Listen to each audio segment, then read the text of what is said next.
Welcome to the whatever. The Ride or Die Podcast. Yeah, Say it. the Ride or Die podcast.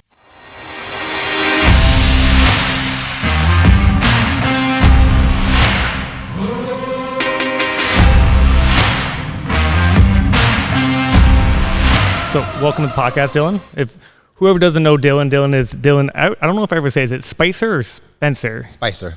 Okay, that's what I thought, but I'm horrible with words. So he's my jiu-jitsu coach, MMA coach, sensei, senpai, whatever you want to call martial arts instructors. So Dylan, you just came back from Tim's fight from Bellator. That was a world championship belt heavyweight, right? Yeah. So how was that experience? That was pretty awesome. It was my first time going into the corner with somebody for a world title fight. It was the Bellator interim heavyweight world title fight for Tim Johnson. And that was the first time I've done anything like that, where locally we've, gone into the corner for the local DFC. Yeah, and keep the little mic closer. Yeah, you can hear yourself coming in and out. Oh, gotcha. Yeah. So we've cornered people for local events, for championship, regional belts or whatever. But this was my first time for a very significant belt. So that was something else. And then getting up onto the stand, where you hang the banner, with sponsors and stuff. My head was kind of like highest, and I looked across the cage, and I was making eye contact with Fedor. And so that was a new experience as well. Yeah. So he was eyeing me up and down. Well, so you're telling me that a legend of MMA was eyeing you up and down as you eyed him up and down. Oh yeah. I wasn't going to be intimidated by that moment, Yeah. But yeah, I got that stone cold look. So yeah. Well, he's Russian, right? So that's all their look is just stone cold. Yeah. Same. Always the same. Yeah. That's such a cool story. I didn't know that. But you've been coaching people in the higher levels of MMA promotions for a while now. Yeah. The first time I ever cornered someone in a UFC event was UFC 59, and that was Nick Thompson against Carl Parisian. If you know who. I don't think so. Oh, his jiu-jitsu is amazing. You got to watch some of his old fights. But when I cornered Nick Thompson, it was a moment just like my Fedor moment. With Nick, I got up on the cage, and I was looking across from Randy Couture. Oh, yeah. Yeah. And I was far more intimidated by that moment because it was like all new to me. First UFC, being there and everything else, as I got kind of caught up in that. And I was like, holy crap, Fedor was staring, Randy Couture was staring at me. So it's almost like fanboy moment almost. It was, yeah. But it taught me a lesson for this Fedor moment. Like I wasn't going to be distracted by that for Tim, That's so cool. So what you've been in martial arts your whole life, I would assume, right? Kind of off and on. I did some Taekwondo when I was really young and watched enough Chuck Norris movies to think I knew how to do karate. But I didn't start until I was like 19, and I didn't really fully commit to it until I was about 20, 21. Okay. So who was your first gym? First gym would have been, it would have happened close to the same time, but it would have been PMA up in Grand Forks. Oh, yeah. Or it would have been Eddie Obregon's gym up in Grand Forks. It was a boxing gym under my dad's truck stop, in fact. Oh, really? In the basement there. And so I kind of went to those two places at the same time. It might have been Eddie Obregon's boxing gym first. And then I also started doing Taekwondo with a guy up there named Ken Mikula. So those three were kind of my first gyms to start off. So you're from Grand Forks? Yep. As originally? Okay. Yep. So what made you decide to open up a gym? Oh, well, at the time I was living in Minneapolis and I'd owned my own business. We were doing like restoration. We'd restore old homes basically. And I was working like 60 hours a week, and at least 40 of those hours a week felt like they were in my car traveling from suburb to suburb in Minneapolis. And at the time, like I had, we had our son, and my daughter was just born, and I wasn't getting, and you know what it's like to be a dad and be away from your kids a little bit and I was really struggling with that. And that is what made me really rethink everything. And we were making good money, and but we gave that up to move to Fargo and start something here. And that was the reason why. I was gone too much, wasting my life in a car, you know. Oh yeah, I know that feeling. Yeah, right? Yeah. You drive a long ways too. So yeah, as a parent, it's like, this sucks, you know, like I want as much time with my family as possible. So yeah, that's what pushed me in this direction ultimately. So did you come to Fargo and just open up a gym, or did you have a part-time? Like, did you have any struggles? Oh my God, the struggles were real. Yeah, all the time, every day. It was the verge of my relationship was on the verge of collapse with my wife. Yeah, it was tough starting your own business, and you were putting in more time to start. You know what I mean? So it was like even more time away from my family initially, and going on the road for fights where I wasn't making any money. You know what I mean? And the gym wasn't making any money at that time either. I mean, you kind of remember some of the older days when you started. So that was definitely tough. I was working part-time. I kept doing like restoration and painting business with a friend up in Grand Forks. So I would drive to Grand Forks every morning at like 6, 7 a.m. And then drive back here at about 4 in the afternoon, and then go and teach in the evenings to keep the gym going. Right. And then go home at 10, 11 o'clock at night and go to bed and start all over. A lot of hours. Yeah. A lot of hours. But it paid off. Like you said, I remember when you were just on Main Street in better words, a crappy garage. Right. Yeah. Right? Yeah. Cheese graters got more insulation than that garage did. Yeah. I mean, it would rain. Water would come through the ceiling, you know. But it felt like home, though. Yeah. Like I loved it there. Like, I definitely love this place. And just to see how many people are in the morning classes compared to your old gym or when you first got this place is from 2 to almost, it seems like 10 on average. Right. So it's crazy. I love it. Yeah. So you had somewhat of an MMA career. I'm pretty sure last time I looked, you're like 0-10, 0-9? It'd be like 8-0. Oh, yeah. See, I'm dyslexic. I flipped it. Yeah, you're way. I've lost all my fights. Yeah, I did. Yeah, my bad. It's okay. Yeah, so 8-0. So why'd you end up quitting competing? You know, for a couple different reasons. I guess the main reason was, again, that when I started fighting, I did it as a test. Like, am I wasting my time right now? Does this stuff even work? Right. It was like a test. It was more like, I don't know if I really want to fight, but I feel like I should do a fight just to prove to myself that I can work hard, and two, that I want to know that this is effective, right? In a real fight. So that's kind of why I started fighting. After that, you know, I kind of liked it. I didn't love it. I'll be honest. I didn't, you know, some people go crazy, you know, what it's like to win a fight and you're just screaming and you're full of, you know, testosterone, and it's just exciting. So I never really got that. I was just relieved to be done with the fight. Get me out of the cage. You know what I mean? Yeah. So that was the reason probably why I didn't stick with it. 'Cause I didn't really love it, but I love doing MMA. Yeah. Like, it was like the funnest. Even sparring in the gym was fun. But like the fighting itself, I didn't totally fall in love with it. Right. But I mean, that's kind of why I didn't continue fighting, you know what I mean? Or fight more.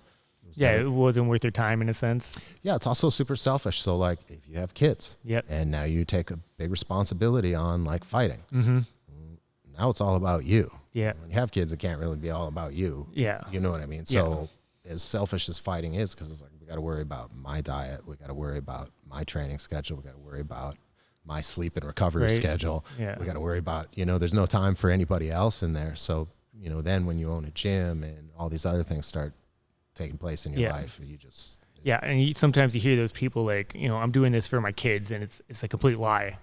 Like MMA fighting. Yeah. MMA fighters. I don't think it's true. Like, if you do it for your kids, you got to do it for yourself, so your kids see what you're doing. Yeah, absolutely. In a sense. Yeah. Like, but yeah, I totally kid. Like, I know I've been in a couple relationships the last couple, you know, let's say 5 years or whatever, and me coming to the gym all the time, it's stressful on them too, especially when I want to train or if I have a fight, and then you're grumpy because you're dieting all the time. Yeah, and you're sore and you're beat up all the time. All the time. Yeah. And it's rough. Like I haven't been in a marriage situation, but I have been with a significant other where I come home and like I can't move my neck, and then I'm like, hey, can you feed me? Can you scrape my neck? And I'm sure it got annoying. Right. But when I was with them, they cared enough that they would do it for me. But I'm sure it takes a toll on all relationships when you want to be at a high level competing lifestyle. Right. Yeah. Yeah. Well, that's cool. So, what is your greatest moment? Let's just say with your gym in general. Ooh, put you on the spot. Jeez, yeah, I had to think about it. I had like an answer that came right to my head right away, and then another answer came immediately after it. Tell them both. So, I guess what happened with Tim Johnson was pretty significant. Though he didn't win the belt, it's like we just had somebody fight for a world title. Yeah. You know what I mean? That in itself is like the competitor in me. That's a huge deal. Yep. Like how many Tim people was can close. say that? How many Tim people did great, right? Yeah. Oh, he did wonderful. And then on the other end of that is like everybody else that doesn't compete. I was just talking to Coach Joe about this the other day. It's like the gratitude is just like people just saying thank you. You know what I mean? They're like, oh, dude, this gym is so awesome, and this is what I really love about it. And it could be anything. It could be the community, or it could be the training, or it could be whatever. Yeah. Any number of things. Like, oh, I like the artwork on the wall or whatever. But they say something. They're grateful for it. They're thankful, and that's also the most rewarding. Like I have some people that have written me like thank you notes and stuff, and I frame those in my office. Oh, do you? Because that's like, the transaction of money between us is just like, that's my responsibility to coach you, and your responsibility to like be a student or whatever. Yeah.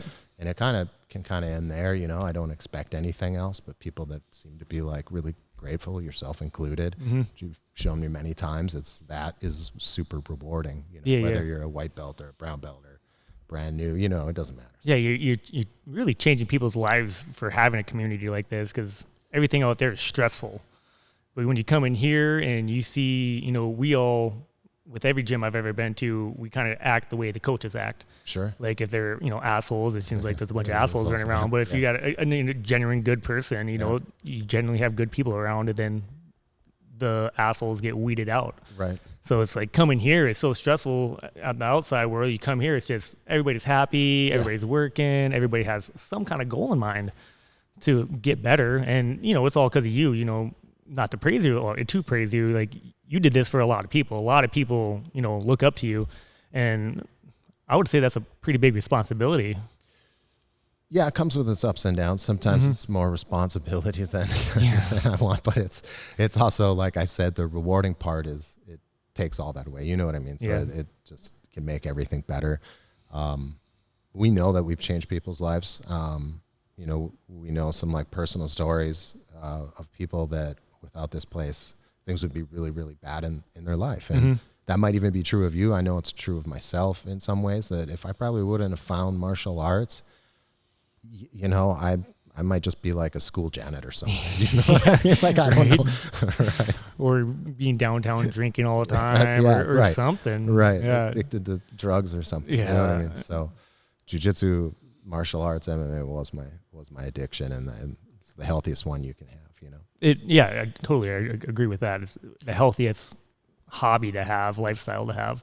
So given like martial arts tend to be more of a male sport, what do you do when girls come in and they got to train with guys, and it's kind of fairly uncomfortable? Because I know I've tried to get friends in my life that are female to come join, but they're always nervous and timid. Yeah. That's always an issue. It's probably an issue at other gyms as well. It just kind of depends. Again, it's like part of the community here. We just, have to be appropriate and know what to, not to say and what not to do. It's also, so it's kind of like on the type of, vibe that the gym has already created, right? Yeah. How do they treat women? I think we've done a pretty good job. Like we have a pretty good women's program. So, trying to convince another woman to come in, bring them in and, show them like, oh, hey, here's like Marissa and Sarah and Laurel and all these girls doing jiu-jitsu. You can go with them. Or, in the kickboxing program, like Olivia and Shaylee and Kayla and all these other girls that have been doing it for a while too. So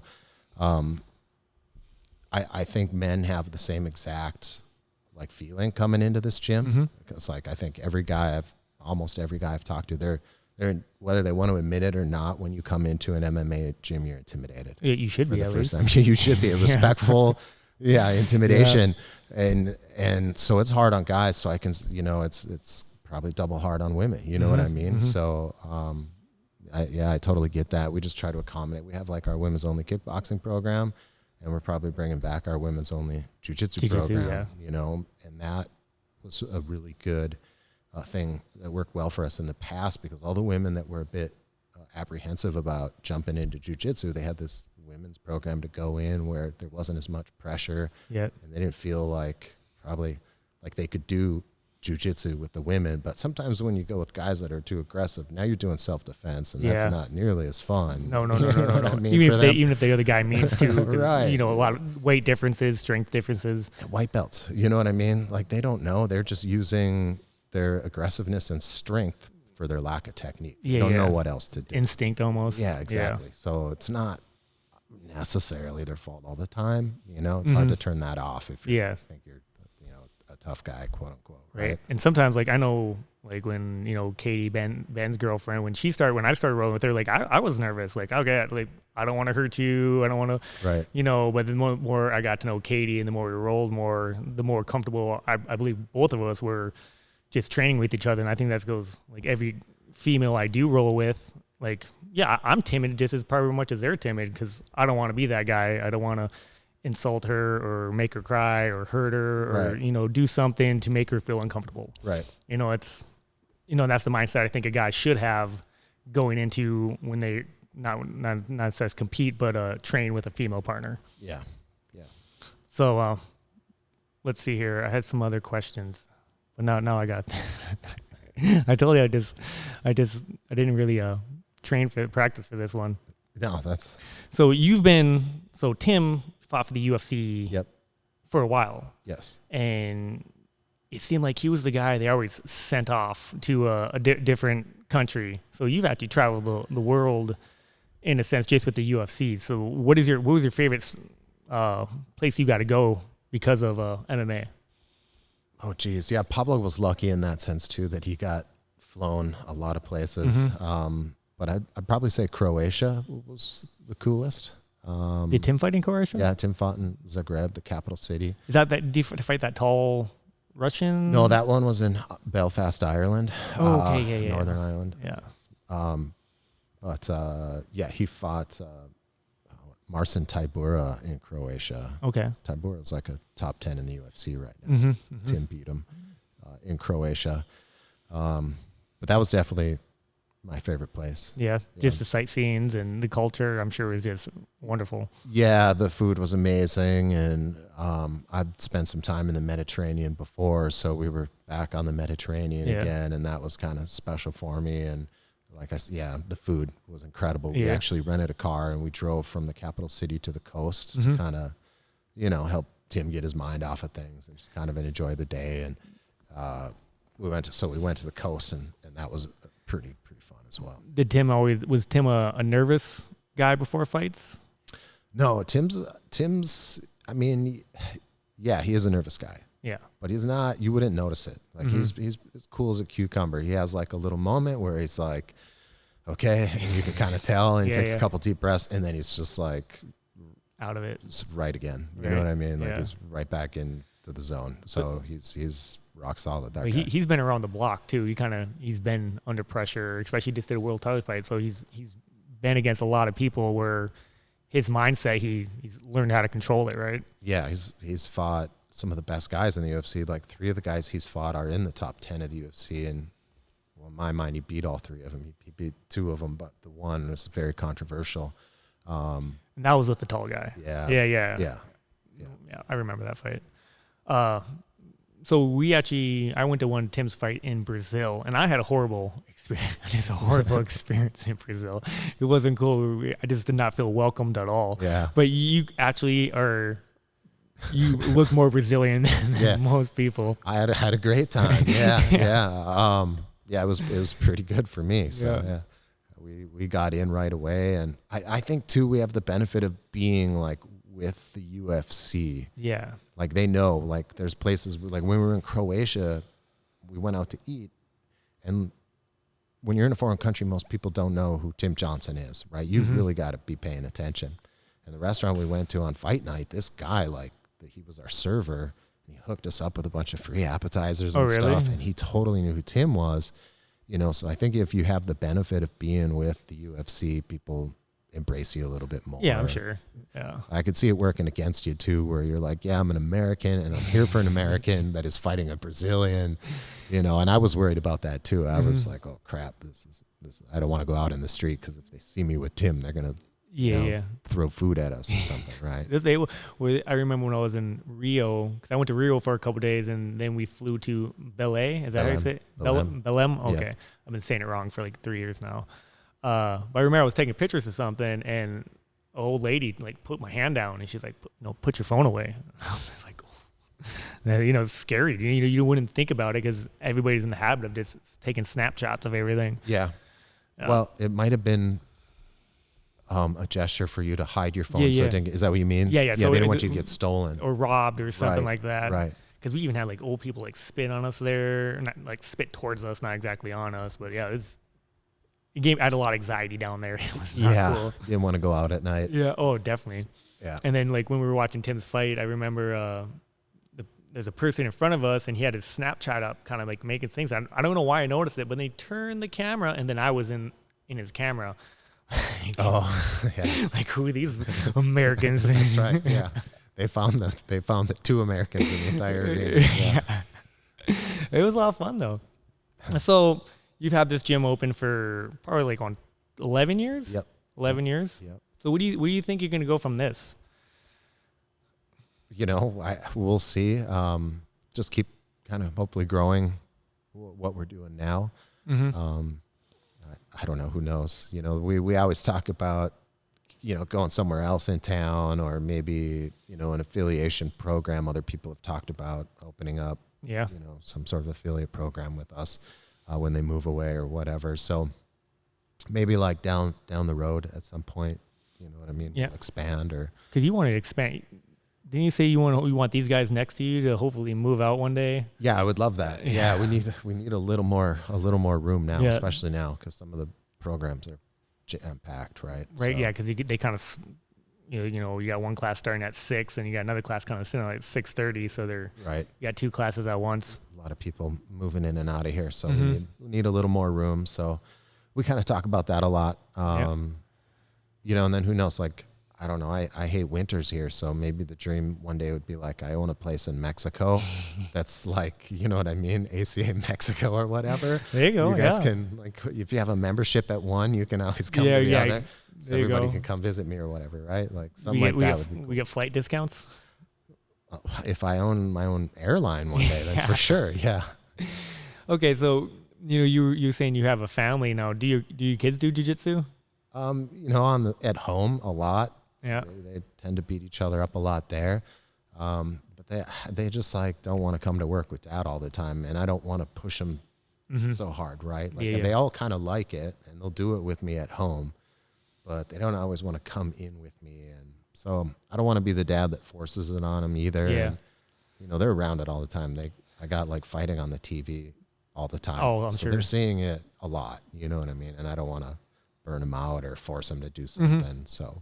Well, I know it's with I bring my daughter. I've been bringing my daughter in here for years when I have her, and the older she gets, the more and more she's interested in doing it. Like I used to have to like beg her to put the gi on or hang out, and she'd just do the warm ups, and then she'd go play on everything. And actually, the other day when she was in class, that was the most effort I've seen her actually do stuff. So that actually gets me excited because I feel like the more if I do it, the more I show her I love it, the more hopefully she's like, hey, I want to try this.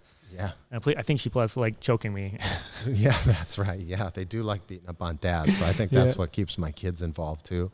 And that's good to hear because I think the more mature she gets or your kids get as they grow up, they start to see the value in self-defense a little more because they start to realize the world can be an effed up place. Sometimes, and they're like, they watch the news one time and they're like, oh, holy crap, maybe dad or mom are right. And Right. you should do jujitsu. Instead of just, I'm going to carry a knife in my pocket. Nah, you need a little bit more than that. Yeah. Let's start here. Yeah. So, and you got a kids program too. Yep. And what days are that? Is that Monday through Friday or? Oh, right now it's just Mondays and Wednesdays. They go from 3:30 to 4:30 and 4:30 to 5:30.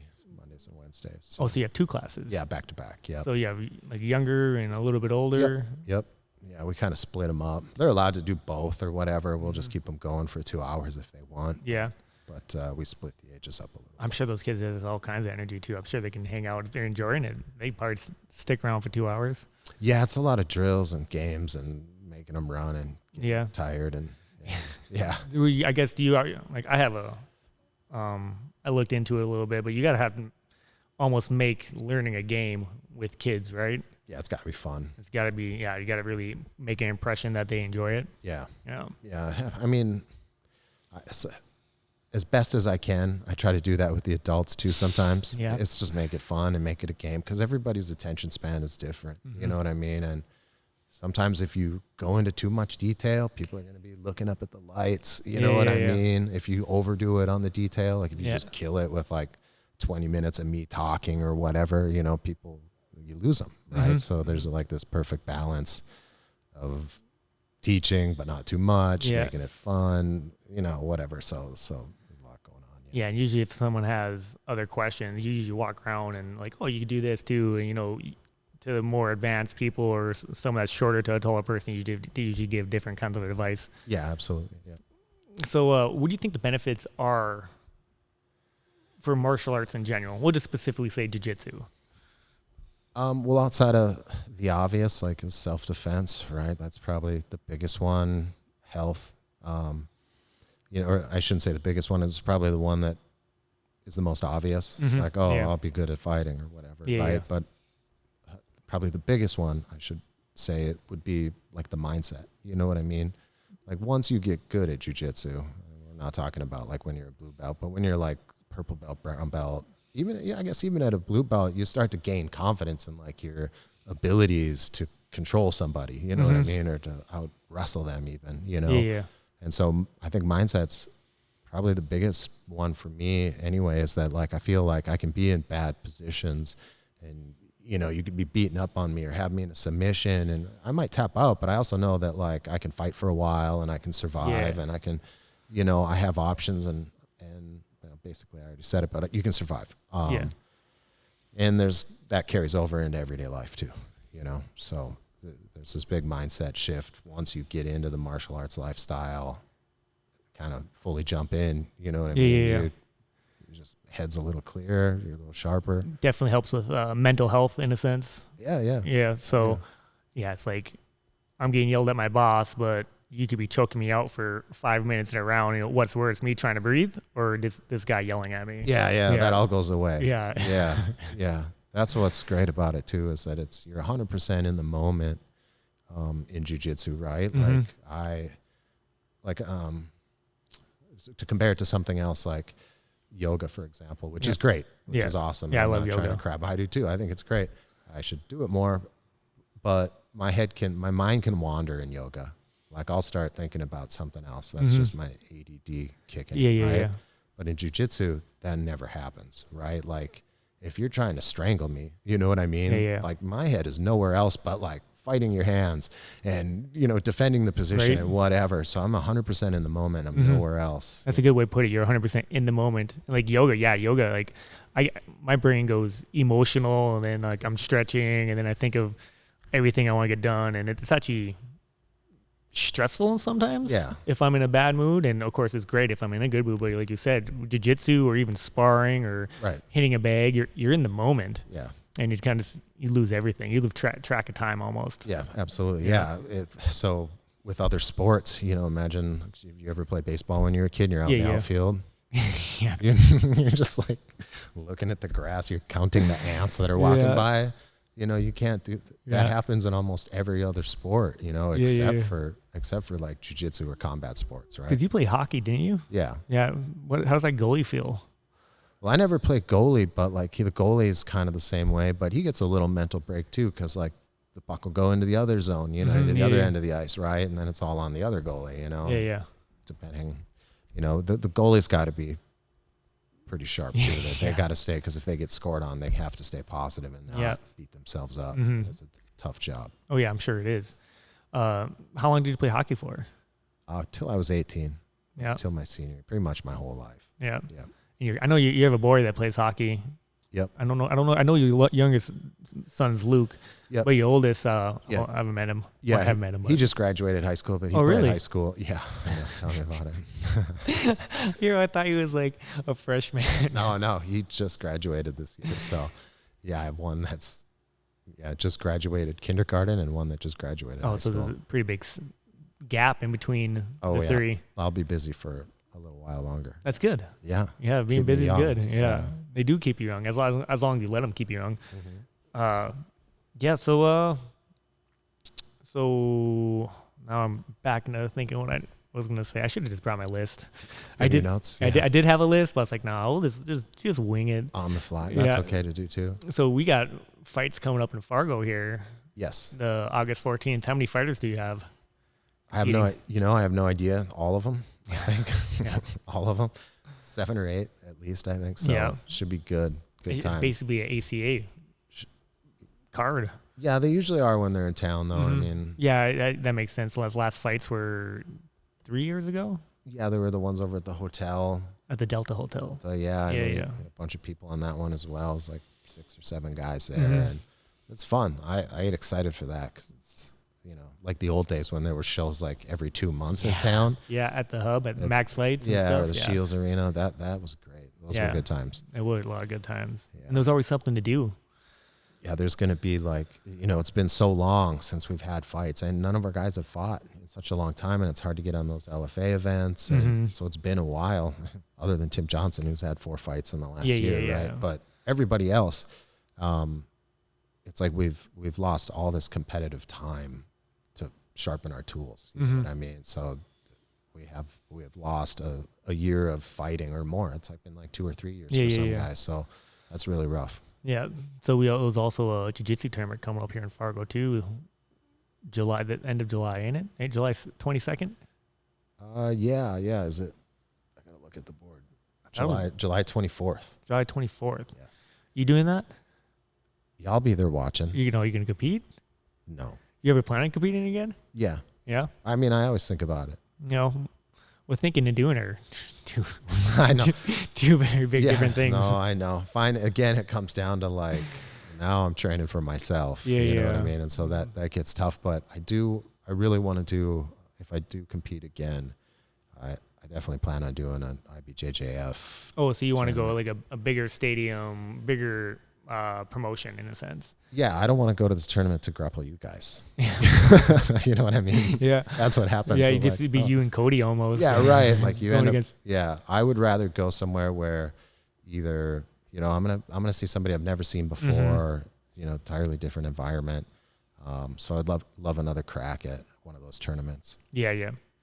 Well, that's about 30 minutes. So if anybody wants to get a hold of you, how would they contact you? You can find us online at fmaca.com. That's probably the best way to reach out to us. Our phone number's online. We have like a little information form on our website that you can fill out and send to us, and we get back to you right away. Oh, so you feel there's a kind of like if they come in, it's the same kind of form that they fill out? Yeah. It's just sort of info, name, phone number, email address, and then we call you back, or we can send you, like all the injury waiver. We'd rather do it paperless anyway. Yeah. Send you all that stuff as well. Right on. So, well, thank you for doing this podcast. Thank you, Matthew. It took longer to set up than actually No, that's fine. do it. Yeah, no, it's good. Cool. Well, thank you again, Dylan Spicer, everybody. And what do I say at the end of my train hard, do good, be kind? Sounds good. All right. Appreciate it, Dylan. Thank you, Matthew. Cool beans. Never had headphones before.